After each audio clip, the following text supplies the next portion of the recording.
Buenas noches, soy Omar Mariluz y estas son las 5 de las 7. Hoy en conferencia de prensa, tras un consejo de ministros, la presidenta del Consejo de Ministros, Violeta Bermúdez, hizo algunos anuncios importantes. No se han tomado decisiones para lo que será la Semana Santa y para prevenir sobre todo los contagios durante Semana Santa. Hay que recordar que hace unos días se habían flexibilizado las medidas, sobre todo en la capital, en Lima metropolitana. Pero la Semana Santa, y lo habíamos dicho justo el día de ayer, representa un riesgo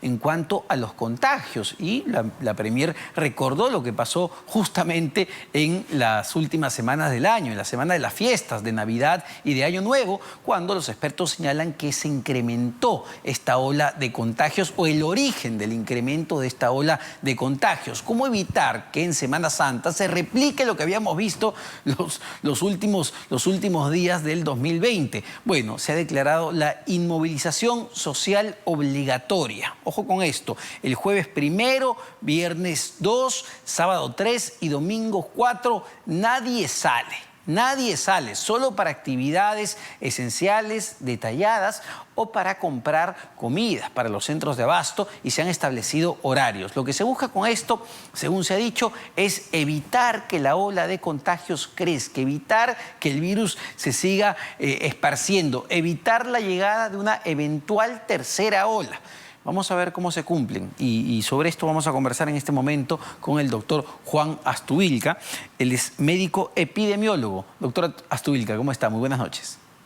Buenas noches, Omar. Un saludo a ti y a toda la audiencia. Bueno, en principio, medida acertada. ¿Se puede tratar de poner un parche ya con 2 semanas de anticipación para evitar que la gente salga de viaje, se mueva demasiado tanto en la capital como entre regiones?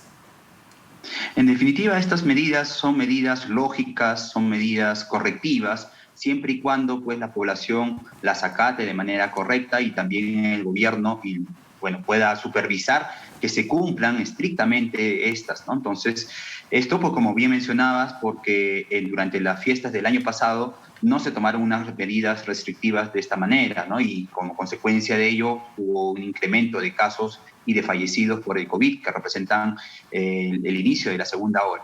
Por tanto, estas medidas que se están tomando son medidas lógicas, ¿no? Incluso que intentan corregir lo que no se pudo hacer al inicio del año, ¿no? O a fines del año pasado, ¿no? Porque definitivamente si hubiéramos sido un poco más agresivos, un poco más coherentes y lógicos con el incremento de casos, con la tendencia de casos, pues estas medidas debían aplicarse desde fines del año pasado. Exactamente, y doctor Astuvilca, recordando lo que fue no solo las últimas 2 semanas del 2020, sino ya hablando de noviembre y diciembre, veíamos que nos relajamos bastante. La gente comenzó a viajar, sobre todo al norte del país, ya hacía sol, iban a las playas.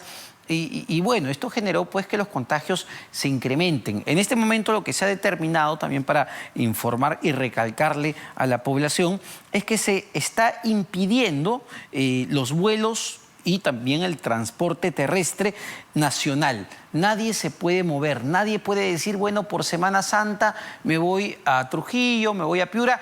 Al menos no durante esos días feriados. Si lo hace previamente y se va a quedar ahí y no va a salir, bueno, es su problema. Pero durante la Semana Santa nadie puede usar el transporte interprovincial ni el transporte aéreo. ¿Cuán importante es una medida de este tipo, de evitar que la gente esté movilizándose y viajando? Bueno, muy importante y como bien hemos mencionado, cuando en fines del año pasado, cuando ya empezaba a hacer calor, pues la gente se movilizaba, viajaba, estaba tratando de ir a la zona norte del país para ir a las playas. Entonces, definitivamente, pues la restricción de la movilización, tanto a nivel terrestre como aéreo, evita de que el virus se siga esparciendo, de que las personas que tienen ya la infección puedan transmitir a otras personas que no la tienen, a los contactos que están cercanos, a los contactos que van a visitar. Definitivamente es una medida que evita la transmisión del virus a nivel comunitario. En ese sentido, estas restricciones definitivamente se tienen que realizar, pero con la debida anticipación, como se está haciendo ahora. Afortunadamente se está haciendo con unos días, semanas previas, para que también todo el sector que trabaja tanto en transporte como en turismo, y además en todos los negocios y actividades esenciales, pues puedan tomar las previsiones del caso. En este sentido, pues es una medida que sí evita la transmisión comunitaria del virus. Ahora, ese punto es importante, ¿no? Tomar las previsiones del caso. Y lo conecto con la siguiente pregunta y otro de los anuncios que se ha hecho. Porque las tiendas, todas las tiendas de abastecimiento de productos básicos, supermercados, bodegas, farmacias, que son tan importantes, van a poder atender sin problemas en esos días. Ojo con esto, es muy importante. Pero el horario que se ha establecido es lo interesante. Van a poder atender, van a poder abrir desde las 4 de la mañana hasta las 6 de la tarde. Y entiendo, doctora Astuvilca, que el gobierno hace esto para, digamos, evitar pues, que la gente durante Semana Santa vaya por la tarde con los amigos o tomarse unas cervezas con los amigos, la familia. Es decir, restringir la movilidad para la tarde-noche. Entiendo que a eso apunta una medida de este tipo. Sí, definitivamente la apertura de estos negocios o estas actividades esenciales desde un poco más temprano y el cierre también antes de que se pueda dar la noche evita justamente pues, que las personas puedan salir a las calles en las noches y sacarle la vuelta pues, a la norma, sacarle la vuelta a todas estas restricciones y estar haciendo unas actividades nocturnas. En este sentido, pues también hay un fenómeno bastante interesante, ¿no? Que justamente hemos visto a raíz de estos días previos a la inmovilización social obligatoria, ¿no? Que muchas veces previo al inicio de la misma, ya los negocios, las actividades esenciales están abarrotadas de gente porque suelen abastecerse para los días en los cuales no van a poder movilizarse. Y eso lamentablemente también perjudica porque al haber aglomeraciones definitivamente el virus sigue transmitiéndose y hay una mayor cadena de contagios. Ese es un punto central, ¿no? Que lamentablemente, doctora Astuvilca, hemos visto y que creo responde al miedo de la población, ese miedo natural que te dicen que algo nuevo va a pasar. Uy, mejor me voy corriendo al supermercado a comprarme, no sé, unas 4 planchas de papel higiénico, no vaya a ser que eso se extienda. Y lamentablemente, y usted lo recordará, lo vimos cuando inició la cuarentena focalizada en febrero. Se anunció, había muy pocos días para tomar las previsiones del caso y la gente fue corriendo, me parece que era jueves o viernes, a los supermercados, abarrotados los mercados. Y claro, lo que estamos generando con esos mensajes nuevamente es temor y aglomeración. Es correcto, Mar, ¿no? Y definitivamente tenemos que ser bastante incisivos con el gobierno, con las autoridades municipales, las autoridades regionales, provinciales, porque justamente esos días previos al inicio de la inmovilización social obligatoria tienen que ser mejor monitorizados. Claro. Tener mayor resguardo policial, militar, ¿no? Para que pueda vigilarse que las personas no se aglomeren, ¿no? Justamente en la desesperación de quedarse ya sin el abastecimiento de productos básicos para el hogar, pues lamentablemente aglomeran estos lugares y pues la aglomeración va a producir en muchos de los casos que las personas que están sanas se contagien. Y en ese punto es clave, ¿no? Hace bien el Ejecutivo de anunciar estas medidas, nuevas medidas que son exclusivas para los días de Semana Santa, repito, 1, 2, 3 y 4, del jueves al domingo, con mucha anticipación. Lo está anunciando con 2 semanas al menos de anticipación para que la gente haga lo que usted dice, tomar las previsiones del caso. Nadie puede decir, uy, me sorprendieron. Si va a comprar algo para esas fechas, porque quizás pase con su familia con la que siempre pasa, compre pues la comida, lo que tenga que comprar con anticipación. Entonces, aquí ha habido un cambio de estrategia, al menos frente a lo que hemos visto antes. Sí, definitivamente, ¿no? Ahora mismo, cuando se empezó a reanudar el transporte provincial, vimos que había una medida como la solicitud de una prueba antigénica, ¿no? O molecular a la hora de salir a un lugar considerado como de extremo riesgo, y definitivamente se dieron con muy pocos días de anticipación, ¿no? Y por eso las molestias de los pasajeros y también de las empresas de transporte, que lamentablemente pues con tan poco tiempo de anticipación no se había hecho el trabajo de información, la campaña de comunicación respectiva para que pueda aplicarse esta medida, ¿no? Y producto de esa no anticipación y no trabajo organizado, un trabajo definitivamente anticipado, pues el transporte interprovincial informal aumentó, ¿no? Claro. Y lamentablemente, pues las personas tuvieron que, así es, ¿no? Asistir a ese transporte informal y el mayor riesgo, pues, para contagiarse está ahí justamente en la informalidad. Exactamente, la previsión e informar de manera adecuada es lo más importante y al menos aquí sí vemos un cambio de estrategia favorable. Doctora Astuvilca, le pido que nos espere unos segundos, vamos a hacer una pausa, pero venimos para conversar ahora de la eventualidad de una tercera ola. Hoy el ministro de Salud, Óscar Ugarte, lo volvió a poner sobre la mesa, así que mejor, señores, cuidémonos, sigamos cuidándonos. Pausa y venimos.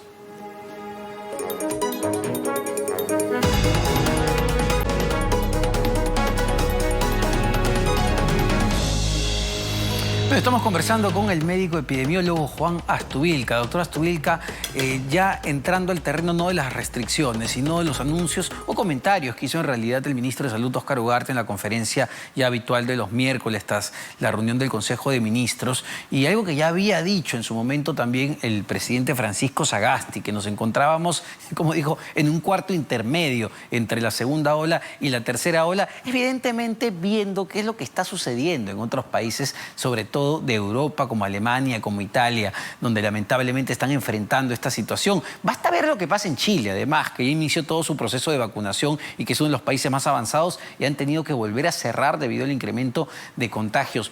¿Cuán expuestos, doctora Astuvilca, estamos a una tercera ola?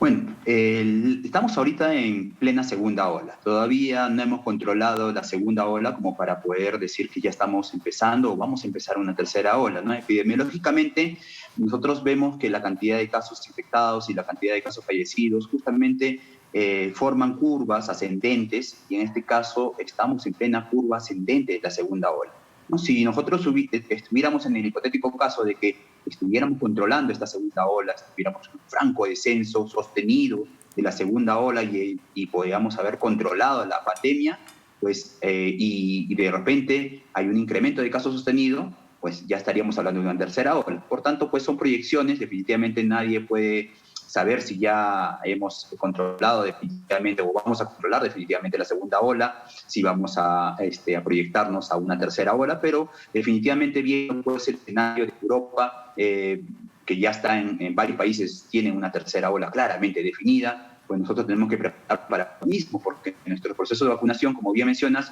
es bastante lento, ¿no? Todavía se ha vacunado no al 100% del personal de salud, hay mucho personal de salud todavía que no se vacuna, sobre todo, pues, por ejemplo, el personal de salud que pues ya está jubilado, que en el momento pues estaban ya recibiendo algunas vacunas por parte del colegio médico, pero lamentablemente pues la Dirección de Inmunizaciones del Ministerio de Salud no llegó a completar el abastecimiento adecuado y oportuno para este personal. Exacto. Que es esencial también, ¿no? Exacto. Entonces, bueno, debido pues al proceso de vacunación de nuestro país, que es muy lento todavía, tenemos un gran riesgo y un gran potencial de que la segunda ola permanezca, ¿no? Con un incremento de casos sostenido, o de repente pues de que iniciemos una tercera ola. Bueno, insisto con el caso chileno, que me parece impresionante. Pese a lo rápido que están avanzando con la vacunación, me parece que ya habían llegado a vacunar a 5 millones de chilenos a los últimos días. Han tenido que volver a cerrar grandes ciudades por un preocupante incremento de contagios y sobre todo incremento de fallecidos. Y ahí no sé cuán importante es que analicemos, doctora Astuvilca, las variantes que está, digamos, registrando esta enfermedad, que está registrando este virus, en particular la variante brasileña, la de Manaus, que muchos expertos advierten que es altamente peligrosa por cómo está atacando a personas más jóvenes y en menor tiempo. Es correcto, Omar. Las variantes, lamentablemente, en nuestro país ya están posiblemente en todas las ciudades de nuestro país, ¿no? Y definitivamente, como no tenemos nosotros una vigilancia genómica que identifique las variantes, la cantidad de casos que ya hay confirmados con estas variantes en nuestro país, pues simplemente tenemos que la variante sigue difundiéndose, sigue transmitiéndose en grandes poblaciones y es muy probable que estas variantes como la brasileña sea más contagiosa e incluso pues más agresiva. Todavía no hay estudios contundentes sobre la agresividad, sobre el nivel de contagiosidad, pero las evidencias están indicando de que estas variantes pueden hacer de que la propagación del virus se dé de una manera más rápida. Por eso que el ritmo de la vacunación en Chile, pues a pesar de que es muy bueno, que es muy exitoso el proceso de vacunación en Chile, al haber las variantes todavía circundando en su país, pues lamentablemente hacen de que la cantidad de infectados y de fallecidos todavía siga siendo mayor a la cantidad de inmunizados. cantidad de inmunizados, también hay que recordar pues que pues no adquiere, o sea, en este caso pues las personas que reciben la segunda dosis de las vacunas, Claro. pues no adquieren inmediatamente la inmunidad, ¿no? Sino hay que esperar unas 2 o 3 semanas, dependiendo de la vacuna, para que pueda alcanzar el nivel de eficacia que está reportado, ¿no? Ese es un punto central, doctora Astudilca, y el mensaje debe ser muy claro al respecto. Ayer conversaba con una periodista chilena del diario La Tercera y nos comentaba un poco los errores que se cometieron en Chile en las últimas semanas. Se ha avanzado con el proceso de vacunación y esto ha generado una falsa sensación de seguridad. Es decir, mucha gente que ya se había vacunado, quizás solo con la primera dosis, dijo, bueno, yo ya estoy bien, yo ya salgo, volvemos a la vida normal, y se empezó a bajar la guardia en Chile. Y esto, dicen, ha generado quizá también este incremento de contagios. ¿Cuál debe ser nuestra actitud, doctora Astudilca, digamos, hacia la enfermedad, así nos hayamos vacunado?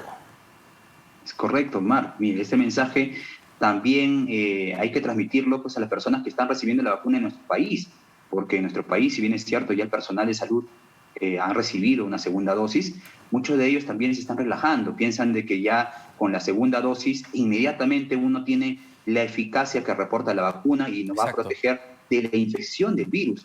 Y eso es un dato incorrecto, porque la vacuna nos protege contra, en este caso la Sinopharm, nos protege contra las formas graves de la enfermedad, más no de la infección. O sea, una persona que recibe las 2 dosis después de haber esperado las semanas para que pueda hacer eficacia, la vacuna nos va a proteger de la enfermedad del coronavirus, más no de la infección. O sea, quiere decir que nos podemos infectar o reinfectar seguramente del virus del coronavirus nativo, o si no también de las variantes. Pero pues es muy probable que ya al haber recibido las 2 dosis de vacunas no hagamos una enfermedad severa que nos lleve a hospitalizarnos o que nos lleve a requerir de una unidad de cuidados intensivos. Por ello es muy importante a la población que está vacunándose de que no baje la guardia. Las preventivas deben ser las mismas, porque tenemos la potencialidad de infectarnos todavía de coronavirus y de seguir transmitiendo a las personas que están sanas, porque si no, seguimos pues, con las medidas preventivas del uso adecuado de la mascarilla, del distanciamiento social,